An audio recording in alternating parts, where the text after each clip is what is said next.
Chegou o momento de nós entrarmos nas Escrituras para tratar sobre o que aconteceu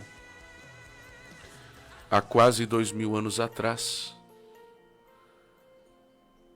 O local era Jerusalém,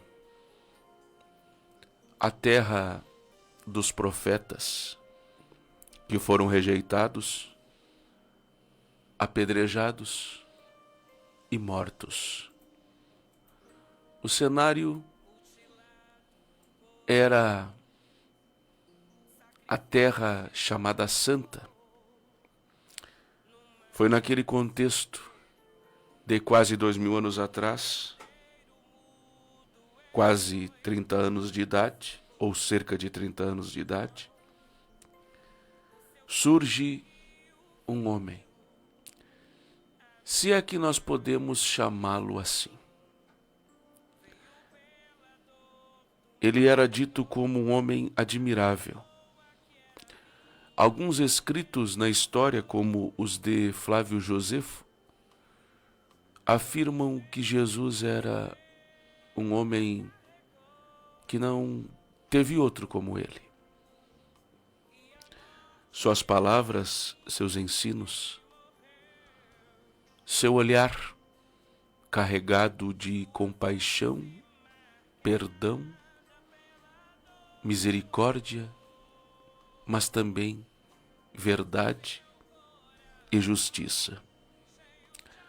Alguns escritos não canônicos, ou seja, aqueles que não fazem parte da Bíblia, retratam quem era esse homem chamado Jesus.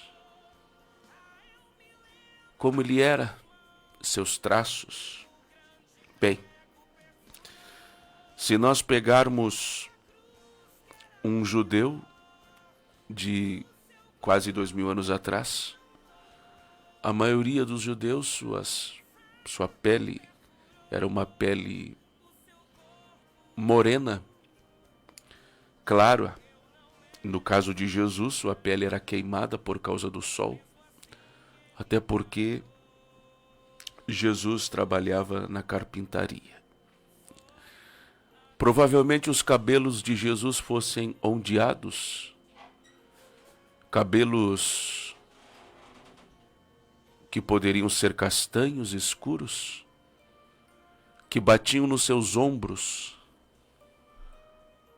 rosto fino e nariz turvo,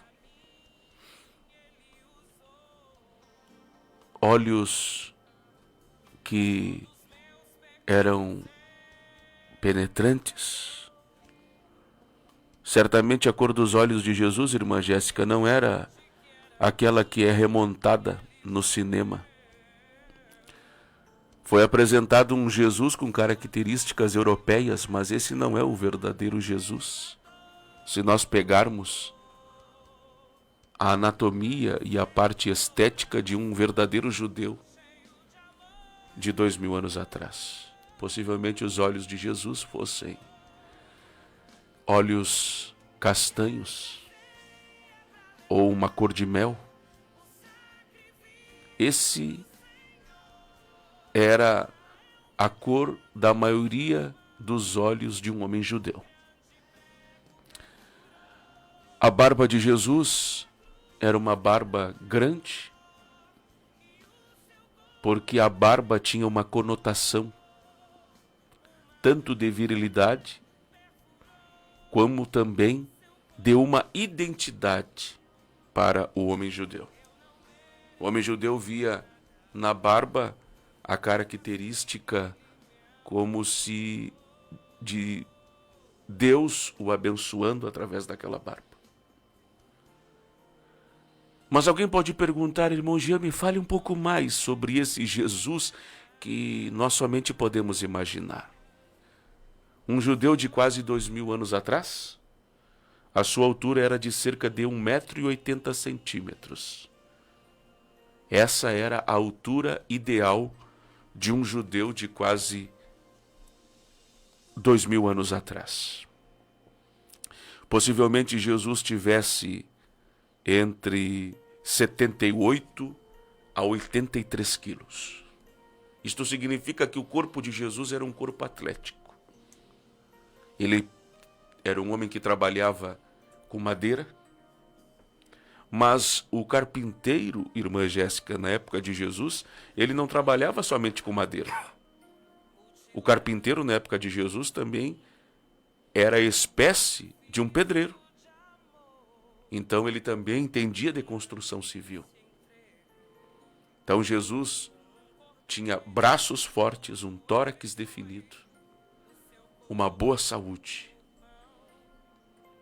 Jesus, como qualquer menino judeu, nós precisamos aqui falar desse Jesus que a história conta.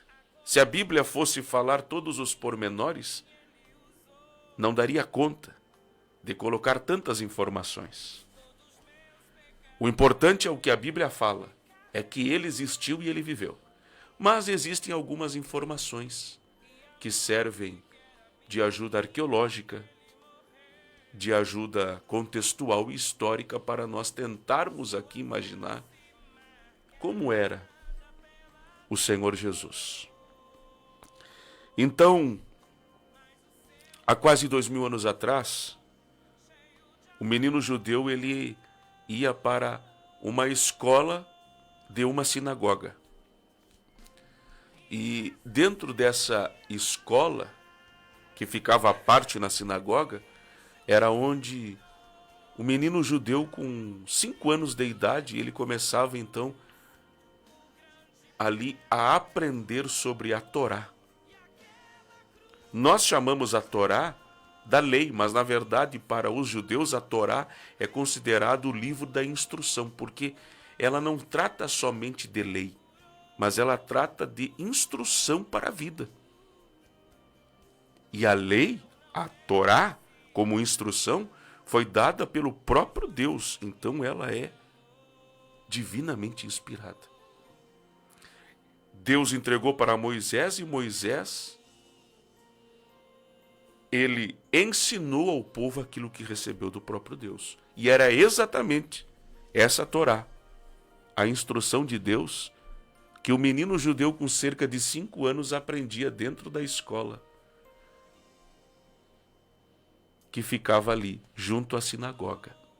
Então, dos 5 aos 10 anos, o menino judeu aprendia a Torá, os mandamentos e os escritos. Qual eram esses escritos? Aqueles que compunham o Antigo Testamento ou a Bíblia hebraica.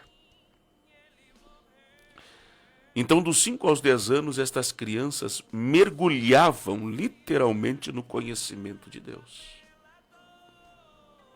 5 anos ininterruptos, aprendendo sobre Deus, sobre a sua obra, sobre a sua palavra.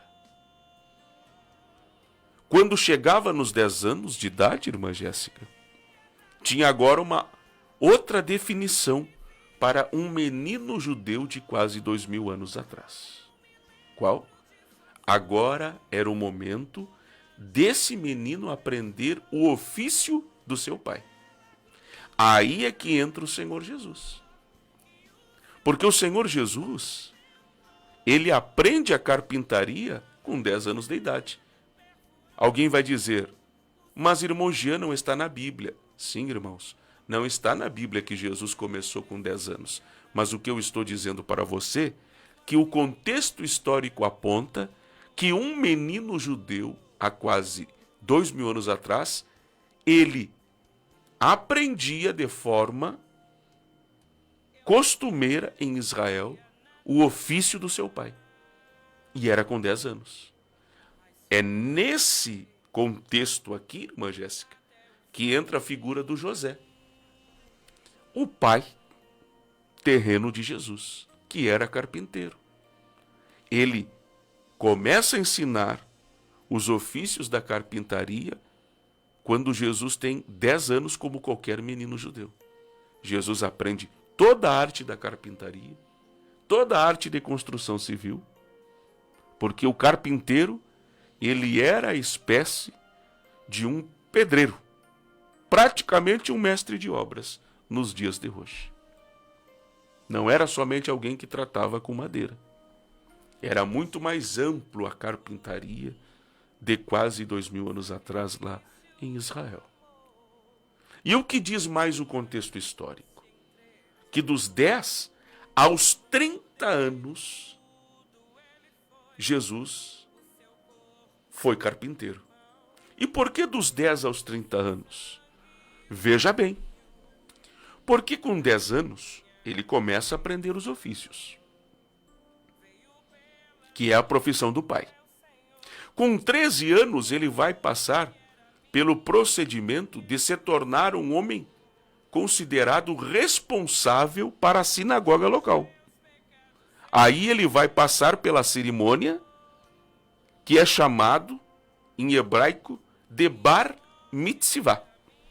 E o que é o Bar Mitzvah, irmão Jean? O Bar Mitzvah seria Bar, em hebraico significa filho, e Mitzvah, mandamento, ou seja, o filho do mandamento. Com 13 anos de idade é feita essa celebração e até hoje todo menino judeu com 13 anos passa por essa celebração. Ele é apresentado oficialmente perante todos os membros da sinagoga. Ele tem direito a fazer a leitura oral das Escrituras, que é a palavra que os judeus acreditam que é o Antigo Testamento. Ele, ao fazer essa leitura, agora ele é considerado responsável pelas suas ações. Portanto, dentro dessa tradição judaica, todo menino com 13 anos de idade, ele já responde pelos seus atos, seja bom ou mal. Fazendo um paralelo com o Brasil, por exemplo, veja o que acontece em nossa nação. Um jovem, seja ele homem ou mulher, uma menina ou um menino, gênero masculino e gênero feminino, com 16 anos ele já tem direito a votar. Só que somente com 18 anos, de acordo com o Código Penal brasileiro, que esse jovem homem ou esta jovem mulher poderá responder criminalmente pelos seus atos. No entendimento da religião judaica, irmã Jéssica, pelo contrário, um menino com 13 anos já responde pelas suas ações. Já é considerado dono do seu próprio nariz, como diz o ditado popular aqui no Brasil. Então Jesus teve que passar por todo esse processo porque ele estava sujeito à lei. Não podemos jamais desconsiderar que Jesus estava fora da lei. Pelo contrário, ele veio subordinado à lei e determinado a cumprir perfeitamente com todos os regulamentos da lei. Que regulamentos eram esses?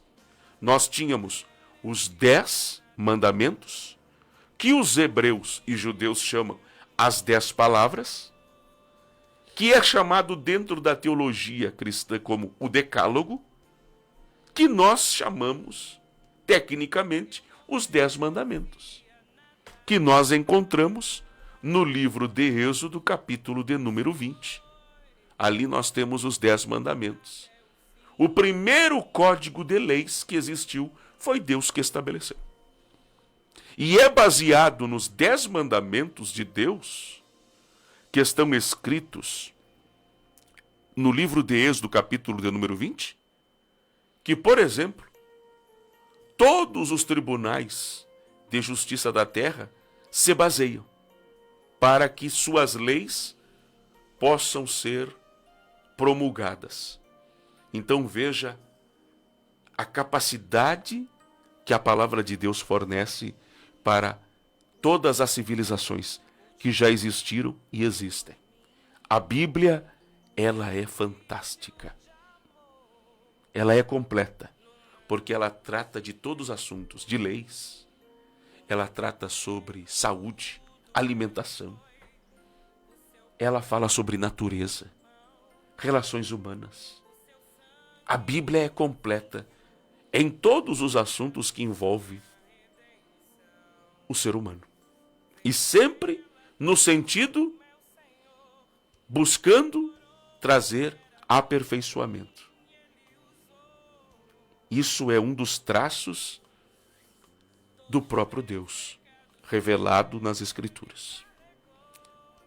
Além dos 10 mandamentos, Jesus deveria cumprir também os 603 preceitos que faziam parte também da lei de Deus, distribuídos ao longo de todo o código de lei que Deus revelou para Moisés. Então temos os 10 mandamentos e mais 603 preceitos. Num total, 613 preceitos. 10 mandamentos e 603 preceitos. Todos estes deveriam serem cumpridos, praticados e observados. Por isso, irmã Jéssica, que o sacrifício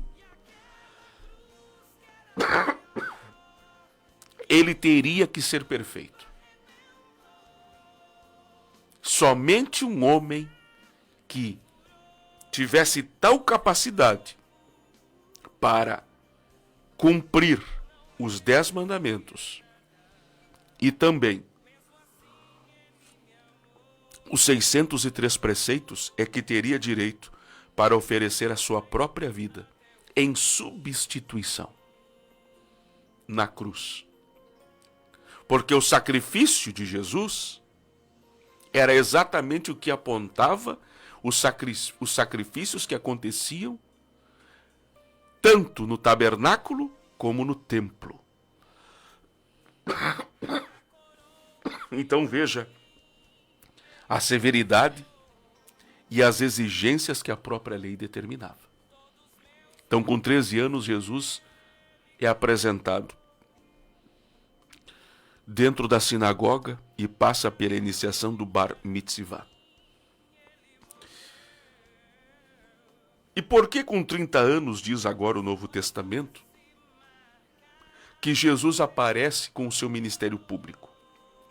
Porque isso também era a regra que havia dentro do sistema religioso em Israel. Ninguém, veja bem, irmã Jéssica, ninguém poderia assumir uma função religiosa se não tivesse no mínimo 30 anos de idade. Mas eu vou mais além. Não bastava ter 30 anos de idade. Tinha que comprovar tempo de serviço secular. O que eu quero dizer com isso? Quando Jesus aparece no cenário público em Israel, se ele começou dentro daquilo que o contexto histórico afirma, e eu estou dizendo aqui nesta edição, com 10 anos de idade, todo menino judeu começava a trabalhar, ele aprendia a profissão do pai. Se Jesus aparece no cenário como profeta com 30 anos, então quanto tempo de trabalho ele já tinha, irmã Jéssica? 20 anos. Se ele não tivesse esse tempo de serviço, para trazer em miúdos aqui, se ele não comprovasse 20 anos de carteira de trabalho, ou se ele não comprovasse 20 anos de serviço autônomo, por exemplo, a pessoa não tem carteira assinada, mas era autônoma, e ela tem como provar. E ela pode provar por 2 vias se ela for autônoma. Ela pode provar através do recolhimento de guias que ela paga para tentar se aposentar por tempo de contribuição por ser autônoma. Aqui no Brasil nós chamamos isso do microempreendedor individual, o MEI. Ou ela pode comprovar pelas testemunhas que confirmam que essa pessoa realmente é uma pessoa trabalhadora. Ou seja, eu e tu podemos conhecer uma pessoa, como por exemplo, aquela senhora que durante a semana passa lá na nossa rua vendendo seus pães caseiros. Ela é uma pessoa trabalhadora. Eu e tu somos testemunhas que ela é uma pessoa trabalhadora. Isso também serviria para que o homem pudesse assumir as suas funções religiosas, desde que fosse comprovado que ele tinha uma ocupação profissional ou uma atividade autônoma que lhe desse credibilidade para que ele pudesse agora assumir o seu ministério público como profeta, como mestre, como doutor da lei, como um homem do segmento religioso, do sagrado, daquilo que Deus está sendo representado. E veja que isso eram prerrogativas benéficas, porque trazia respeito e bom testemunho. Isso significa, irmã Jéssica, que na época de Jesus, um homem, somente por falar bonito, não podia assumir nenhum ofício. Ele podia ter dons, mas se ele não tinha trabalho, não servia. Ele podia ser carismático, mas se as suas mãos não produzissem trabalho, ele não servia para o sagrado. Transporta isso para 2026. E faz uma aplicação para o meio evangélico. Quantos seriam os ministros, pastores e pregadores itinerantes pelo Brasil afora que não seriam aceitos na época de Jesus? Porque alguém vai dizer, mas irmão Jean, eu sou um ex-criminoso. Criminoso não conta. Isso não é trabalho. Isso é crime. É diferente. Ah, mas irmão Jean, quando novo eu era presidiário, então tu era criminoso. Isso não quer dizer que tu era trabalhador. Tu era um homem que trabalhava fora da lei. Se era presidiário, é porque com certeza não sabia obedecer lei. Então não serve. Nós estamos falando é de ocupação profissional. É de atividade profissional.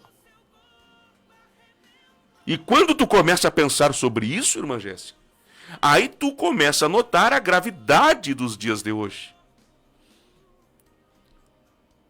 E parece que muitos se ofendem, mas então se ofendam com aquilo que está estabelecido no próprio contexto da Bíblia.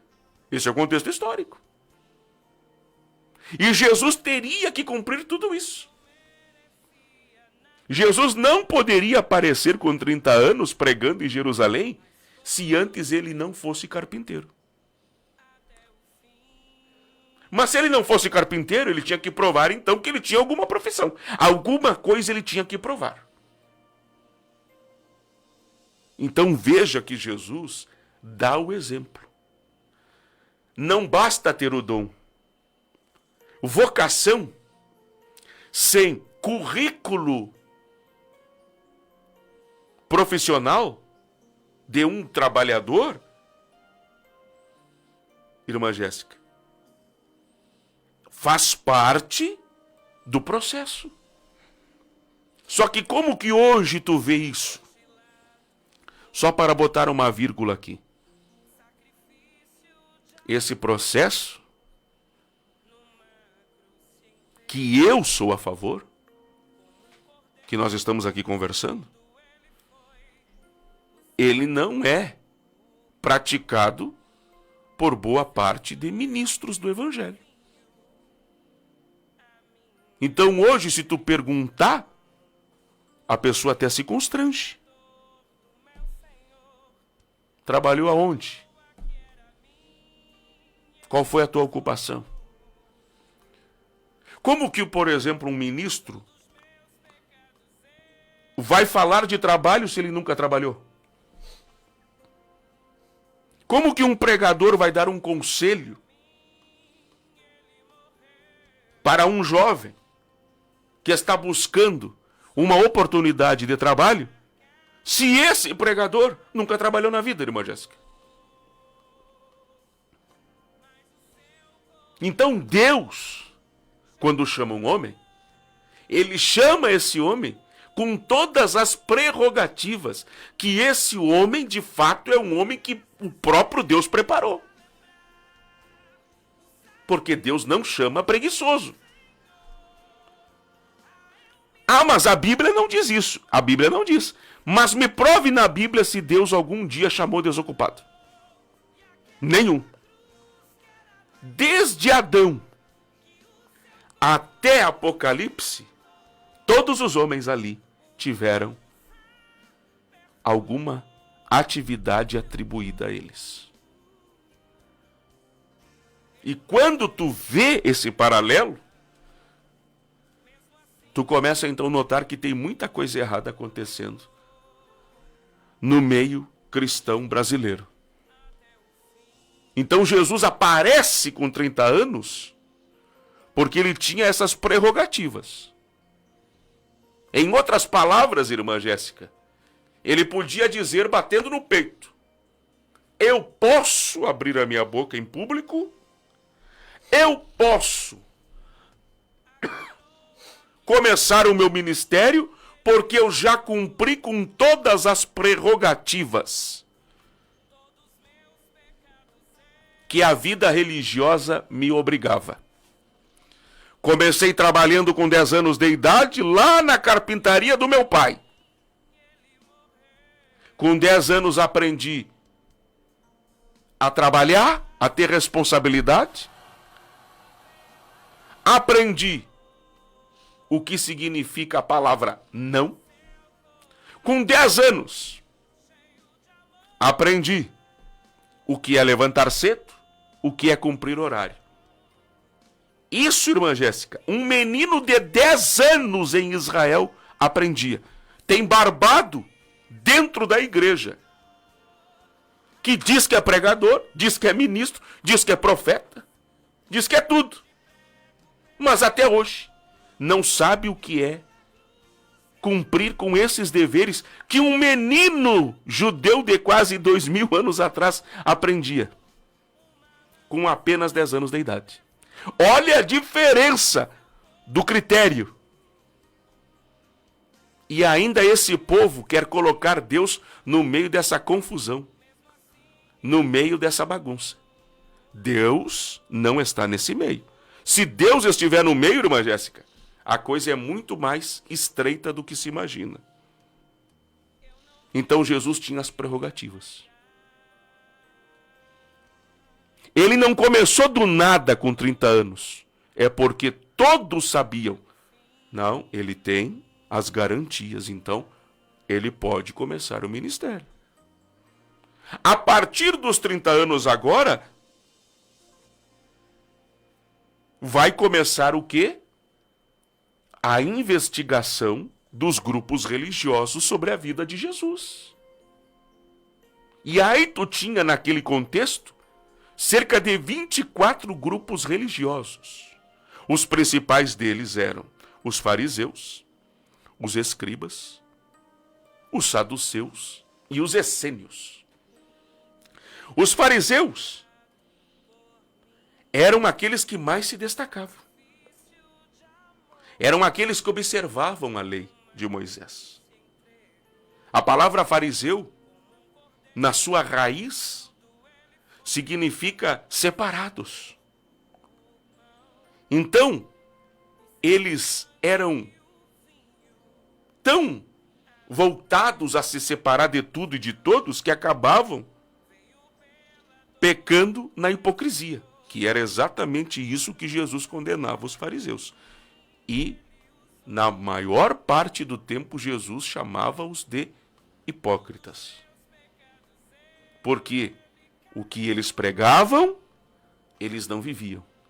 E Jesus ensinava os seus discípulos não somente a pregar, mas a viver o que pregava. Então era diferente o ensinamento do Senhor Jesus. Tu tens depois os escribas, que eram aqueles que faziam as anotações, então eles eram aqueles que redigiam a lei, por isso escribas. Tu tinha depois o grupo político dos saduceus. Os saduceus eram um grupo complicado, irmã Jéssica, porque eles, por exemplo, não acreditavam na ressurreição. Não acreditavam na ressurreição. E em algumas outras questões também escatológicas. Já os essênios, que não aparecem nas páginas do Novo Testamento, mas aí o contexto histórico é que afirma sobre isso, os essênios viviam uma vida ascética. O que era uma vida ascética? Eram esses que viviam de forma reservada. Eles viviam sem luxúria. Sabe quem que eles faziam lembrar?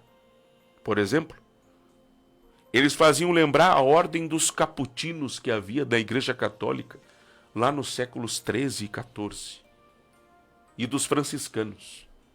Quem eram essas duas ordens que viviam dentro da Igreja Católica? Eram padres que viviam com o pouco da terra. Não se importavam com vestir e não se importavam com a aparência externa. Para eles, refletir Cristo não estava no exterior, mas estava nas suas ações. Os essênios eram assim.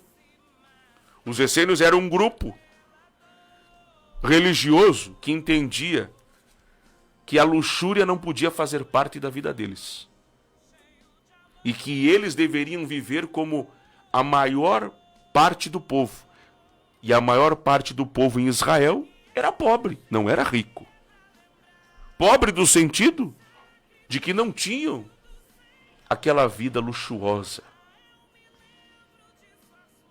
Assim eram os essênios. Há quem diga, por exemplo, que João Batista, pelas características do seu ministério, fosse alguém que tivesse uma proximidade com os essênios. E o próprio Senhor Jesus, ele também é identificado como alguém que tivesse uma vida semelhante à dos essênios.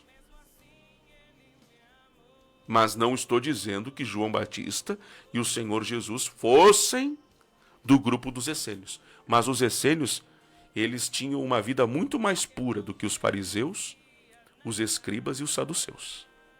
E dos 24 grupos, era o grupo que tinha maior credibilidade em Israel. Eram os essênios. Porque viviam uma vida totalmente separada para Deus. E não viviam em hipocrisia. Mas viviam sempre buscando a santidade de Deus. Então é nesse contexto que Jesus aparece com 30 anos. Só que ele aparece sendo investigado por todos esses grupos. Fazia parte da cartilha dos rabis. Quando nós lemos o Novo Testamento, Jesus era chamado de rabi. Na tradução comum, mestre.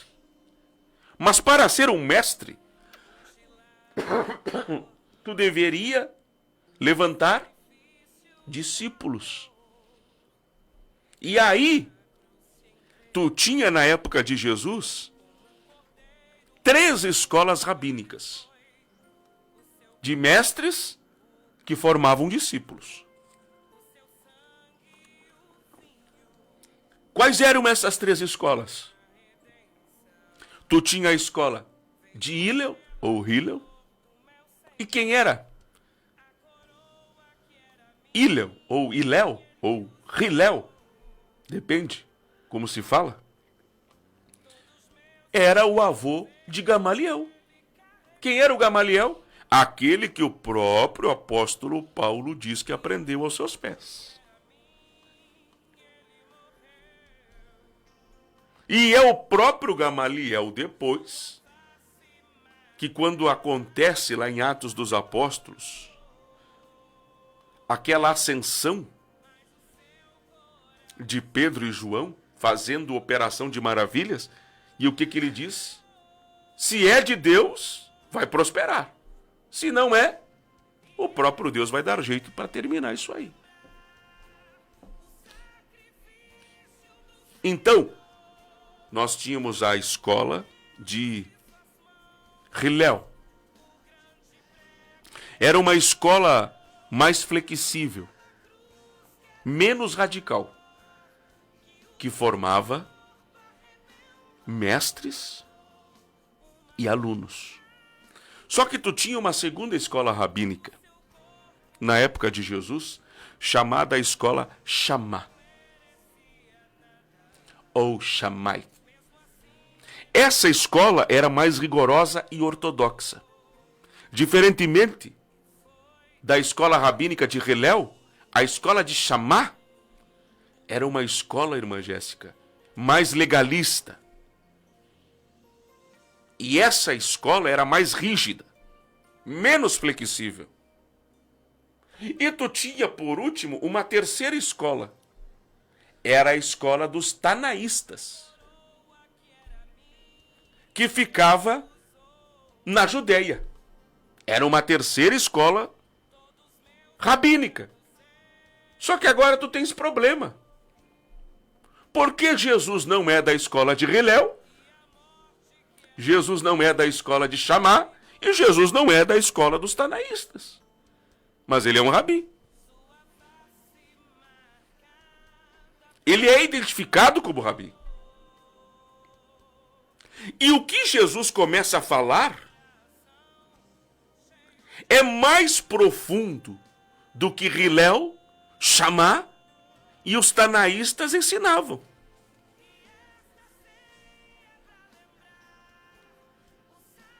E isso começou a causar um alvoroço lá em Israel.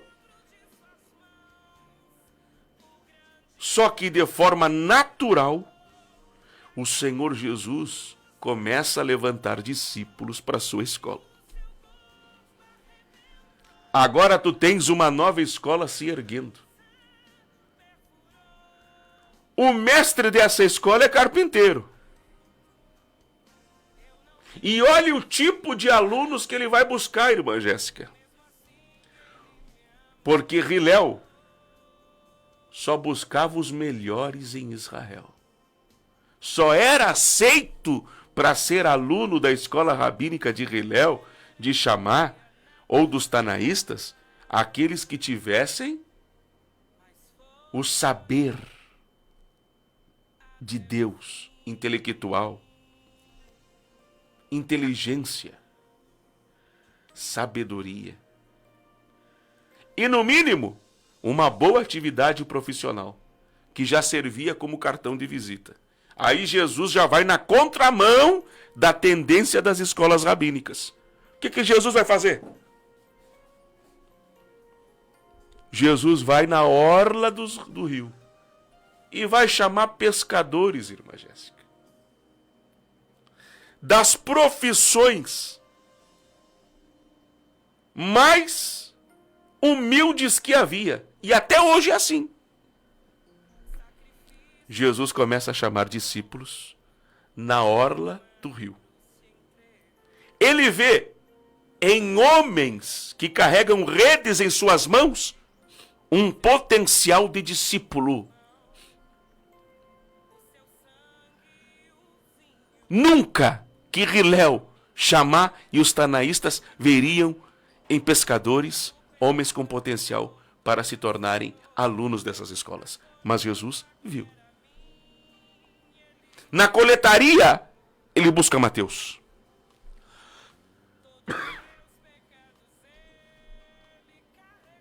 No meio do alvoroço das espadas, ele busca o zelotes. No meio da política bagunçada de Jerusalém, ele busca Judas Iscariotes. Na impulsividade de dois homens bravos, chamados filhos do trovão,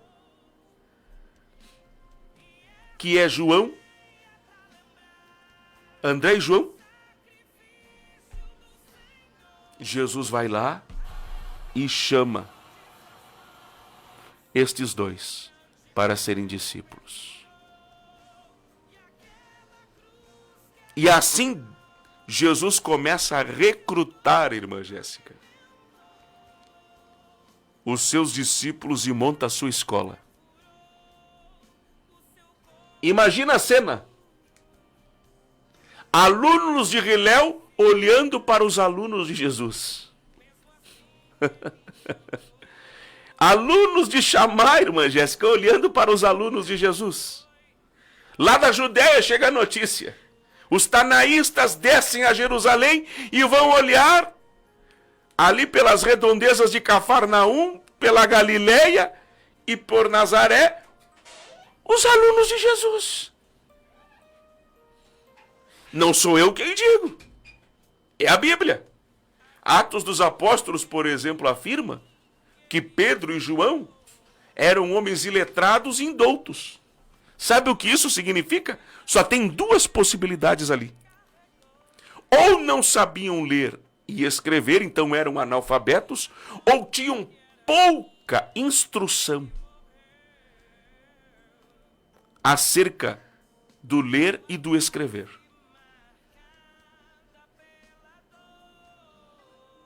É esses discípulos que Jesus chama.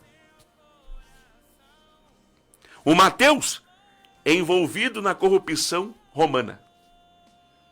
Os judeus odiavam coletores porque cobravam impostos em nome do Império Romano.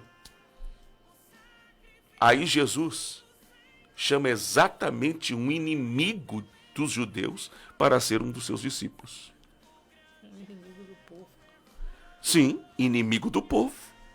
Porque todo coletor de imposto em nome de Roma era considerado inimigo do povo de Israel. Porque no entendimento deles, estava arrancando o dinheiro deles para entregar ao Império Romano. Que era comandado na época de Jesus por quem? Pelo cônsul Pilatos. O mesmo que lava as mãos lá antes da crucificação de Jesus. Aí Jesus agora monta o seu grupo. E qual era a idade desses discípulos aí, irmã Jéssica? Agora prepara. Olha o que o contexto histórico aponta. Eles poderiam ter entre 13 anos, poderiam ter 16 anos, poderiam ter 18 anos, poderiam ter 20 anos. Mas dificilmente alguém ali tinha a idade de Jesus, que era cerca de 30 anos, quando ele começa o seu ministério. Então, possivelmente, Jesus está lidando com discípulos que são adolescentes, no máximo, jovens adultos.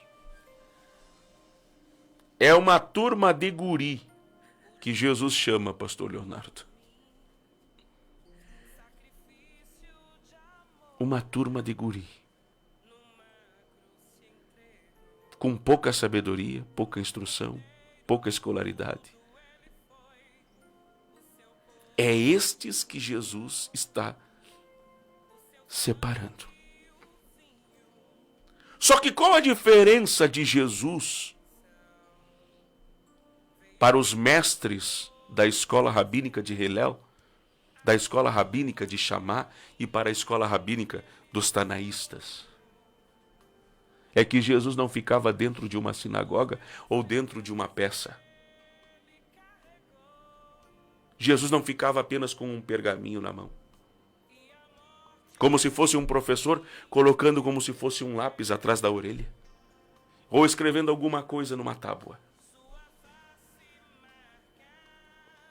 Jesus ensinou a teologia na prática.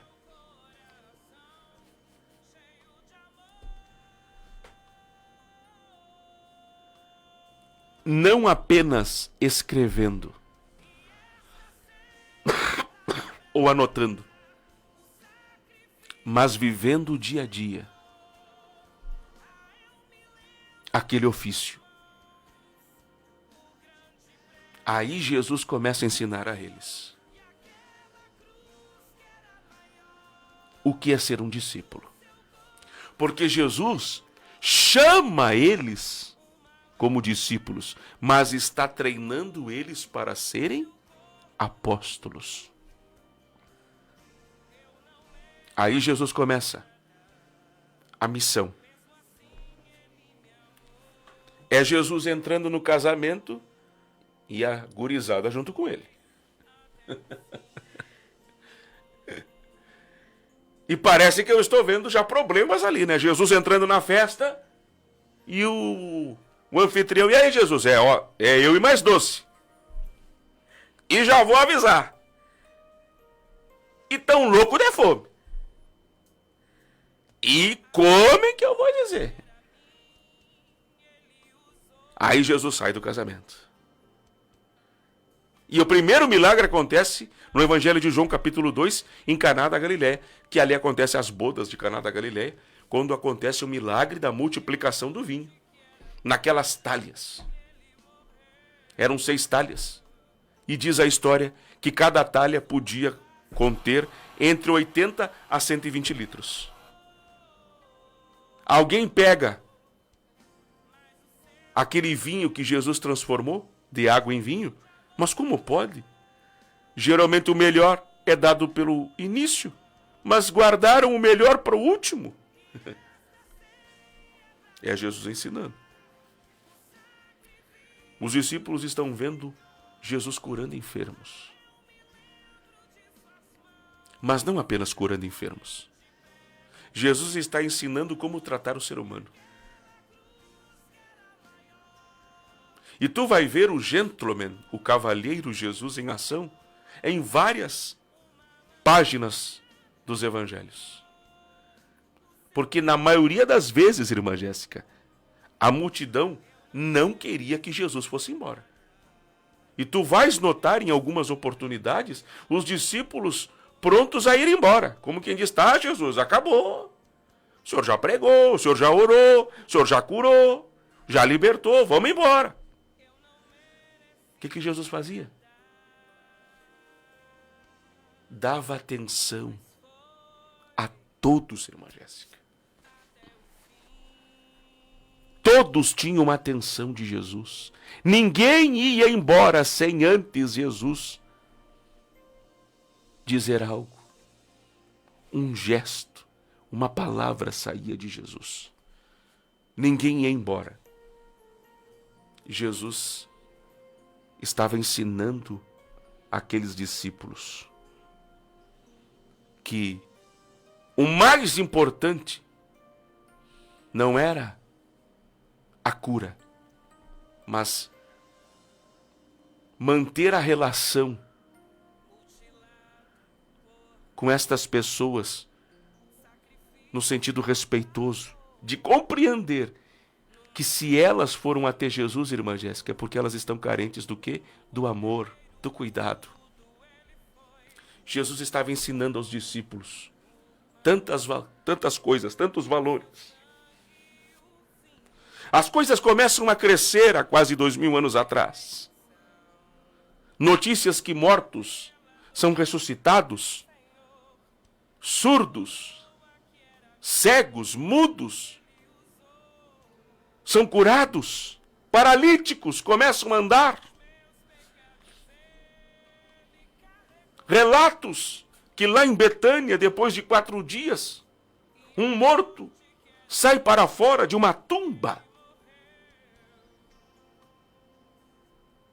Por nome Lázaro, um dos amigos de Jesus. A fúria dos religiosos era tamanha que os relatos dos evangelhos dizem, e procuravam matar a Jesus. Estes eram aqueles que achavam que detinham, irmã Jéssica, o sagrado. Aqueles que diziam representar a Deus estavam dispostos a matar Jesus a qualquer momento. E Jesus sabia disso. Jesus, quando entrou nas sinagogas, das poucas vezes que os evangelhos falam que Jesus entrou na sinagoga, houve sempre uma confusão. Era Jesus abrindo os escritos em pergaminho, e aí já dava alvoroço. Era Jesus fazendo uma ação dentro na sinagoga, e algo já dava problema. Como, por exemplo, o homem da mão mirrada, que Jesus cura dentro da sinagoga. Dá problema. O que começa a se despertar no coração dos religiosos é ciúme. Porque Jesus ensinou. Em primeiro, Jesus tinha a mensagem que eles não tinham. Jesus tinha tudo aquilo que faltava neles, Jesus tinha. E o povo começou a compreender que Jesus tinha algo diferente. Jesus tinha a palavra, mas Jesus também tinha advertências. Só que todos aqueles que passaram por Jesus, irmã Jéssica, nenhum voltou normal para casa. O impacto de Jesus na vida da pessoa, o que Jesus fez, mudou para sempre a concepção de todas aquelas pessoas ali.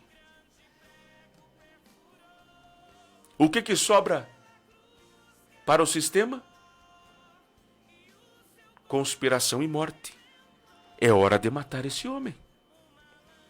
E é isso que eles fazem. Quando eles conseguem incitar o Judas Iscariotes. Porque sabe aonde que tu consegue ferir o mestre? É quando um dos discípulos se vendem. Ali o golpe foi baixo. Eles conseguiram entrar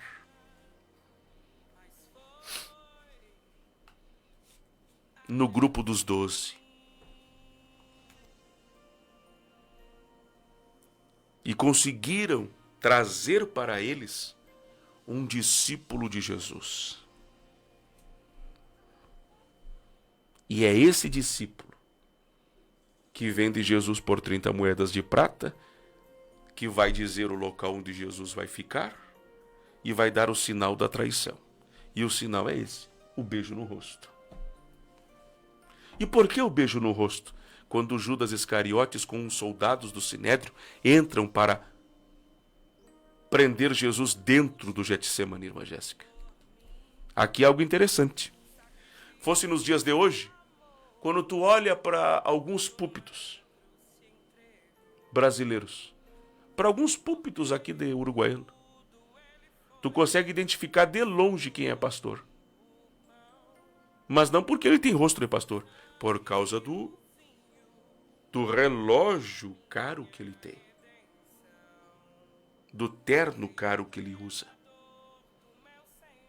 Só que na época de Jesus era diferente.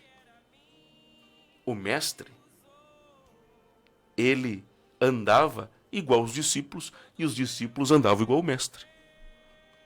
Por que o beijo no rosto?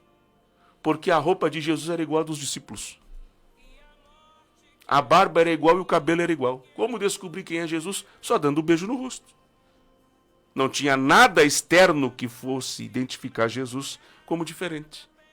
Olha o exemplo que Jesus está dando para o dia de hoje. A primeira coisa que hoje um pregador itinerante faz, pode ver. Olha para o pulso do pregador itinerante para te ver. Estou falando de pregador itinerante. Esses que saem a pregar aí pelo Brasil.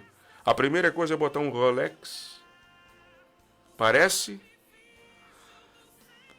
aquele relógio que toma conta do pulso. Que é para destacar. É para diferenciar.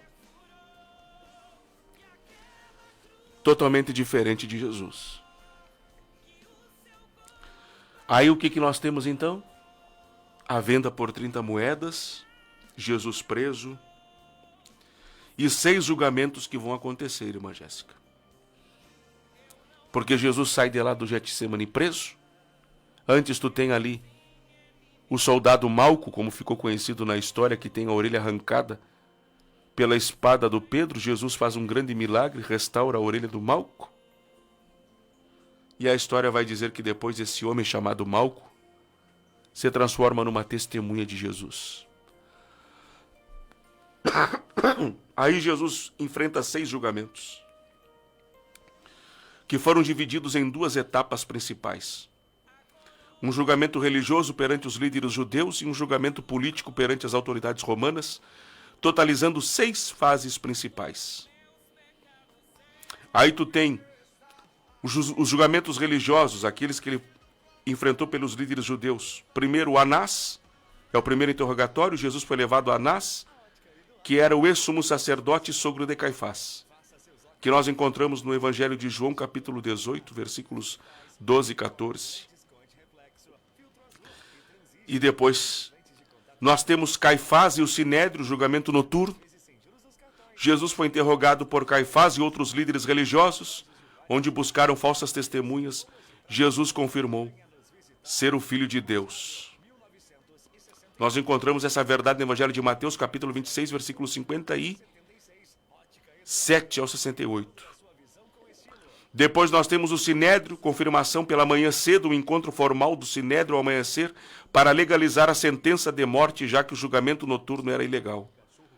Encontramos isso no Evangelho de Mateus 27:1, Evangelho de Marcos 15:1, Evangelho de Lucas 22, do 66 e 71.